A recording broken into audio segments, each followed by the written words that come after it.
Heart attack అనగానే అది వృద్ధుల సమస్య అనుకుంటారు. కానీ ఈ రోజుల్లో చూసుకుంటే 25-35 సంవత్సరాలు ఉన్న వాళ్ళకి కూడా ఈ హార్ట్ అటాక్ బారిన పడుతున్నారు. అయితే చిన్న వయసులోనే ఈ హార్ట్ అటాక్‌కి ఎందుకు గురవుతున్నారు? దానికి తీసుకోవాల్సిన జాగ్రత్తలేంటి? అనే దానికి సంబంధించి మెడికవర్ హాస్పిటల్ కార్డియాలజిస్ట్ అయిన దామోదర్ గారితో ఇప్పుడు మాట్లాడి తెలుసుకుందాం. సార్ చెప్పండి సార్. ఇప్పుడు చిన్న వయసులోనే చాలామంది హార్ట్ అటాక్ బారిన పడుతున్నారు. అంటే ఇంతకుముందు చూసుకుంటే 65-70 ఏళ్ళు ఉన్న వాళ్ళకే వచ్చేది. కానీ ఇప్పుడు చూస్తే గనుక చిన్న వయసులోనే వస్తుంది. ఇది ఎందుకంటారు? నమస్తే అండి. సో దిస్ ఇస్ యాక్ట్‌గా మన అర్బనైజేషన్‌కి అండ్ వెస్టర్న్ డైట్ యొక్క తీవ్రత మనకు మీరు అడిగిన క్వెషన్‌లో తెలుస్తుందండి. సో లాస్ట్ 1 డేకే లైక్ 10 ఇయర్స్‌లో చూస్తుంటే కనుక the incidence and prevalence of coronary heart disease and heart attacks వచ్చే ఒక టెండెన్సీ బాగా పెరిగింది. Especially in younger generations like 25-35 years what you are mentioning. Okay. So ప్రీవియస్‌గా చాలా నేను చిన్నగా ఉన్నప్పుడు మీరు అయినా నేనైనా సరే చూస్తున్నప్పుడు 60-70 వాళ్ళకు హార్ట్ అటాక్ అని వింటుంటాం. సో బట్ రీసెంట్గా పక్కింటి వాళ్ళు చిన్న అబ్బాయి, ఎదురింటి అబ్బాయి వీళ్ళకి కూడా యంగ్ స్ట్రోక్స్ వచ్చేసి పేషెంట్కి స్టెంట్ పడిందని కానీ లేకపోతే బైపాస్ అయిందని కానీ మనకు వింటూనే ఉంటాం. సో మోస్ట్ కామన్ రీజన్ ఈ ఇన్సిడెంట్స్ అంటే ఏజ్ యొక్క ఇన్సిడెన్స్ ప్రివలెన్స్ తగ్గడానికి most common reason is our work stress and hour habits. Okay. So one more reason is మన రిస్క్ ఫ్యాక్టర్స్ బాగా పెరిగిపోతున్నాయి అండ్ వాటిని ప్రాపర్గా స్క్రీన్ కానీ చేసుకోవట్లేదు పబ్లిక్. దాంతోపాటు they are not taking it seriously.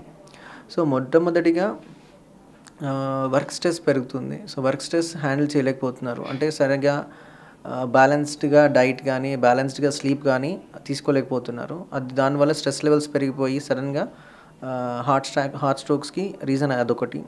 రెండోది వెస్టర్నైజ్డ్ డైట్. చాలామంది జంక్ ఫుడ్స్ తిని హై సాల్టెడ్ రిఫైన్డ్ కార్బోహైడ్రేట్స్ ఇవన్నీ బాగా తింటున్నారు. దాంతో అన్ని రిస్క్ ఫ్యాక్టర్స్ పెరిగిపోతున్నాయి. ఎస్పెషల్లీ ఊబకాయం అంటే చిన్నతనంలో నుంచే ఒబెసిటీ పెరిగిపోతుంది. తర్వాత సాల్టెడ్ ఫుడ్స్ ఎక్కువ తినడం వల్ల ఎర్లీ ఏజ్లోనే హై బీపీ రావడము. మూడోది ఎర్లీ ఏజ్లోనే డయాబెటీస్ అంటే షుగర్ వ్యాధి అటాక్ అవ్వడం. సో ఈ మూడు కలిసి డెఫినెట్గా కొలెస్ట్రాల్ లెవెల్స్ పెరిగిపోయి అది మన గుండె రక్తనాళాల్లో పూడికలుగా మారి సడన్గా హార్ట్ స్ట్రోక్కి దారితీస్తుంది. So and work stress as I told you ప్రీవియస్గా వర్క్ స్ట్రెస్ ఇవన్నీ తోడైపోయి మనకు యంగ్ ఏజ్లో మనం హార్ట్ అటాక్స్ ఫ్రీక్వెంట్గా చూస్తున్నాం. ఈ హార్ట్ అటాక్ వచ్చినప్పుడు మనం గుర్తించేటటువంటి లక్షణాలు ఏంటి సార్? సో మెయిన్గా ఏదైనా సడన్ హార్ట్ స్ట్రోక్ వచ్చినప్పుడు మోస్ట్ కామన్ సిమ్టమ్స్ ఛాతీ నొప్పి అమ్మ. ఛాతీ నొప్పి అంటే చెస్ట్ పెయిన్ అంటాం. It could be typical chest pain or typical angina అని మెన్షన్ చేస్తుంటాం మనము. అంటే ఎలా ఉంటుంది అంటే సెంట్రల్గా చెస్ట్ పెయిన్ రావచ్చు చాలామందికి. ఛాతీ మధ్యలో నొప్పి వచ్చేసి వాళ్ళకు బాగా విపరీతమైన చెమటలు రావడము. లేకపోతే ఒక్కోసారి ఆ నొప్పి ఇక్కడే కాకుండా ఇట్ మే రేడియేట్ టు హ్యాండ్స్కి కానీ మన నెక్ కానీ ఒక్కోసారి జాకి కానీ కూడా నొప్పి రేడియేట్ అవ్వచ్చు. ఇది most common presentation. Very rarely చాలామంది టిపికల్గా ప్రజెంట్ అవ్వకుండా సింపుల్గా జస్ట్ పొట్ట నొప్పితో ప్రజెంట్ అవుతుంటారు. ఎపిగాస్ట్రిక్ పెయిన్ అంటారు. And some kind of uneasiness అంటే chest heaviness, some kind of uneasiness అంటే రోజు రొటీన్గా వచ్చే ఇబ్బంది కాకుండా ఇది కొత్తగా they feel the new symptom. So దానికి వాళ్ళు డెఫినెట్గా అలర్ట్ అవ్వాలి అండ్ ఇఫ్ ఎట్ ఆల్ ఇమీడియట్గా మెడికల్ హెల్ప్ తీసుకోవాల్సి వస్తుంది. అండ్ కొంతమందికి చెస్ట్ పెయిన్తో కాకుండా ఉట్టి దమ్ముతో రావచ్చు. అంటే సడన్గా హార్ట్ అటాక్ వచ్చినప్పుడు హార్ట్ వీక్ అవ్వచ్చు. దానివల్ల మనిషికి దమ్ము వచ్చేసి సడన్గా లంగ్స్లో వాటర్ చేరి they present with breathing difficulty అంటే దమ్ము రావడము, పడుకుంటే ఆయాసం అవ్వడము ఇవన్నీ జరగవచ్చు. అండ్ కొంతమంది వెరీ రేర్ సర్కమ్స్టెన్స్లో అంటే వెరీ మ్యాసివ్ హార్ట్ అటాక్ అప్పుడు కళ్ళు తిరిగి పడిపోవడం అంటే గుండెలోని కరెంట్ కూడా దెబ్బతింటే కంప్లీట్ హార్ట్ బ్లాక్స్ అని వస్తూ ఉంటాయి. సో దానివల్ల మనిషి ఒక్కోసారి దే మే జస్ట్ ఫెయింట్ అంటే కళ్ళు తిరిగి పడిపోవడము ఇవన్నీ జరగవచ్చు. సైలెంట్ హార్ట్ అటాక్ అంటే ఏంటి సార్? అంటే ఇది ఎందుకు వస్తుంది? సో జనరల్గా ఇప్పుడు నేను ఇంతకుముందు చెప్పిన హార్ట్ స్ట్రోక్స్ చెస్ట్ పెయిన్తో ప్రజెంట్ అవుతాయి. కానీ కొంతమంది సైలెంట్ స్ట్రోక్స్తో ప్రజెంట్ అవుతుంటారు. సైలెంట్ స్ట్రోక్ అంటే మెయిన్గా పేషెంట్కి నొప్పి కానీ ఆయాసం కానీ వచ్చినట్టుగా తెలియదు. వాళ్ళు ఎస్పెషల్లీ ఎవరికి ఈ సమస్య ఉంటుందంటే బాగా high risk factors like diabetes ఉండి, కిడ్నీ సమస్య ఉండి, హైపర్ టెన్షన్ ఉన్న వాళ్ళకి స్లోగా బ్లాక్స్ ఏర్పడి హార్ట్ స్ట్రోక్స్గా మారుతుందన్నమాట. అండ్ కొంతమంది డయాబెటీస్ తీవ్రంగా ఉన్న వాళ్ళకు ఆ థ్రెషోల్డ్ అనేది పెయిన్ థ్రెషోల్డ్ ఎక్కువ ఉంటుంది. అంటే నొప్పి వచ్చినప్పుడు they may not perceive it. అంటే నరాల వీక్నెస్ వల్ల ఆ నొప్పి అనేది వాళ్ళకి తెలియకపోవచ్చు. సింపుల్ గ్యాస్ పెయిన్ అనుకోనో లేకపోతే నరాల ప్రాబ్లం అనుకోనో దాని రిలేటెడ్గా వాళ్ళు నెగ్లెక్ట్ చేసి ఉండొచ్చు. అది మనము ఒక్కోసారి రొటీన్ టెస్ట్లలో అలాగే ఈసీజీ కానీ ఎప్పుడైనా 2D ఎకో చేసినప్పుడు ప్రీవియస్గా హార్ట్ అటాక్ ఉందని మనం గుర్తు చేసిన ఉందండి మీకు అని అడిగినప్పుడు వాళ్ళు maybe they can recollect that information and they may tell sir అప్పుడు నాకు అది అలా అయ్యి ఉండింది మేబీ అప్పుడు నేను ఇగ్నోర్ చేశాననే కైండ్ ఆఫ్ హిస్టరీ మనము వింటుంటాం. స్టెంట్ అండ్ బైపాస్ సర్జరీ ఉంటాయి కదా సార్, అంటే ఈ రెండింటికి డిఫరెన్స్ ఏంటి? స్టెంట్ అంటే ఇట్స్ పర్క్యూటేనియస్ ఇంటర్వెన్షన్ అండి. అంటే మనం ఏది కోత లేకుండా చేతి రక్తనాళం ద్వారానో తొడ రక్తనాళం ద్వారానో గుండె రక్తనాళాలను చేరుకొని ఆ బ్లాక్ని మనము బెలూన్ ద్వారా క్లియర్ చేసి దానికి స్టెంట్ అమర్చుతాం. అంటే వైర్ పంపించేసి దాన్ని పర్క్యూటేనియస్ కొరనరీ యాంజియోప్లాస్టీ అంటాము. అది ఎమర్జెన్సీగా చేయొచ్చు అండ్ ఎలెక్టివ్గా కూడా చేయొచ్చు. జనరల్గా emergency situation and single or twice or 3 blocks కూడా ఈ మధ్య చేస్తున్నాము స్టెంట్స్ అనేది. కొంతమందికి ఏంటంటే open heart surgery, bypass surgery అంటే మల్టిపుల్ బ్లాక్స్ ఉండి కాల్షియం బాగా పేరుకుపోయి ఉండి స్టెంట్స్ వేయలేని పరిస్థితిలో కొంతమందికి ఓపెన్ హార్ట్ సర్జరీ రికమెండ్ చేస్తుంటాం. ఓపెన్ హార్ట్ సర్జరీ అంటే మన రక్తనాళాలని న్యాచురల్గా ఉన్న రక్తనాళాలని స్టెంట్స్తో ఓపెన్ చేయకుండా వాటికి ఆల్టర్నేట్ రూట్ క్రియేట్ చేస్తాము. ఆల్టర్నేట్ గ్రాఫ్టింగ్ అంటారు. అంటే బట్ చెస్ట్ వాల్ ఓపెన్ చేసి జనరల్గా అవి చేస్తుంటాం. కానీ ఇప్పుడు మినిమల్ ఇన్వాసివ్ బైపాస్ సర్జరీ అని వచ్చాయి, రోబోటిక్ బైపాస్ సర్జరీస్ అని వచ్చాయి. సో దాంట్లో కూడా మినిమల్ ఇన్వాసివ్ కూడా ఇప్పుడు బాగా ప్రాధాన్యత చెందుతుంది అనమాట. సో స్టెంట్ అంటే ఇంటర్వెన్షనల్ కార్డియాలజిస్ట్ చేస్తుంటారు అండ్ బైపాస్ సర్జరీ మనం రొటీన్గా కార్డియోథొరాసిక్ సర్జన్స్ చేస్తుంటారండి. అయితే ఇప్పుడు చూసుకుంటే కోవిడ్ తర్వాత ఈ హార్ట్ అటాక్ కేసులు అనేవి ఎక్కువ పెరిగినాయి అంటున్నారు, అది నిజమే అంటారా? కోవిడ్ తర్వాత మనం ఆ ఫ్రీక్వెన్సీ అనేది చూస్తున్నాము. కోవిడ్ వల్ల చాలా క్లాటింగ్ టెండెన్సీ పెరగడము అండ్ కొత్త రిస్క్ మరియు డయాబెటీస్, కొంతమందికి కొలెస్ట్రాల్ పెరగడం చూస్తున్నాము. బట్ ఫ్రీక్వెన్సీ అనేది మనం రొటీన్గానే మనం అబ్జర్వ్ చేస్తున్నాం. మనం కోవిడ్ని మనం బ్లేమ్ చేస్తున్నాం కానీ రీసెంట్గా స్టడీ కూడా వచ్చింది కోవిడ్ వ్యాక్సినేషన్తో ఎటువంటి హార్ట్ ప్రాబ్లమ్స్ అనేవి రాలేదు అని. సో రీసెంట్గా ఆ డేటా బట్టి కూడా వ్యాక్సినేషన్ వాజ్ సేఫ్ అని మనకు ప్రూవ్ అవుతుంది. కొంతమంది వ్యాక్సినేషన్ వల్ల హార్ట్ స్ట్రోక్స్ వచ్చాయని వాళ్ళు అనవసరంగా రూమర్స్ కానీ అన్నెసరీగా సోషల్ మీడియాలో హైప్ చేస్తున్నారు. That is wrong. బికాస్ రీసెంట్గా ఒక పేపర్ వచ్చింది ఆర్టికల్, దాంట్లో క్లియర్గా అది ప్రూవ్ అయింది ఏంటంటే కోవిడ్ వ్యాక్సిన్స్ వల్ల ఎటువంటి బ్లడ్ క్లాటింగ్ టెండెన్సీ కానీ హార్ట్ స్ట్రోక్ రిస్క్ కానీ లేదని. So as I'm telling Covid తర్వాత almost we are reaching 5 years right. So ఈ టైంలో మనము ఎటువంటి ఆహార మార్పులు కానీ స్ట్రెస్ తగ్గించుకునే మాత్రం చేయలేదు ఎవరు. అంటే కొంతమంది డెఫినెట్గా దే హావ్ బికమ్ ప్రోయాక్టివ్. ఆ రిస్క్ ఫ్యాక్టర్స్ నేనైతే చెప్పాను, ఊబకాయం కానీ కొలెస్ట్రాల్ కానీ డయాబెటీస్ కానీ ఈ రిస్క్ ఫ్యాక్టర్స్ ఎవరు తగ్గించుకోలేదు. మేబీ ఆ 5 years ఆ రీజన్స్ వల్ల ఆ న్యాచురల్ హిస్టరీ అండ్ ఈ మన హ్యాబిట్స్ వల్ల పేషెంట్స్కి హార్ట్ స్ట్రోక్స్ పెరుగుతున్నాయి అనుకోవాలి తప్ప కోవిడ్ వల్ల వ్యాక్సినేషన్ వల్ల కాదు. బట్ ప్రూవ్ చేయడానికి మన దగ్గర ఇప్పుడు ఆల్రెడీ వ్యాక్సినేషన్ పేషెంట్స్కి మనం చేస్తున్నాం. ఓకే, సో కోవిడ్ పేషెంట్స్కి చేయాలంటే ఇంకా డేటా అయితే లేదు మన దగ్గర. బట్ డెఫినెట్గా కోవిడ్ వల్ల క్లాటింగ్ టెండెన్సీ పెరగవచ్చు. But over a period of time మనం చూస్తున్నాము. It's very difficult to comment on that. But vaccination was safer and it's not the reason for heart strokes. ఈ లక్షణాలు అనేవి పురుషుల్లోనూ అలాగే మహిళల్లోనూ వేరువేరుగా ఉంటాయా? డెఫినెట్గా అండి. హార్ట్ స్ట్రోక్స్ అనేది జనరల్గా 45 years లోపు, అంటే ఉమెన్కి మెనోపాస్ అని ఉంటుంది. అంటే మంత్ ఆగిపోయే టైం, మెనోపాస్ ఏజ్ దాటితే then the risk of heart stroke will be same between males and females. Before 40 or 45 years females are little protected by their hormonal balance.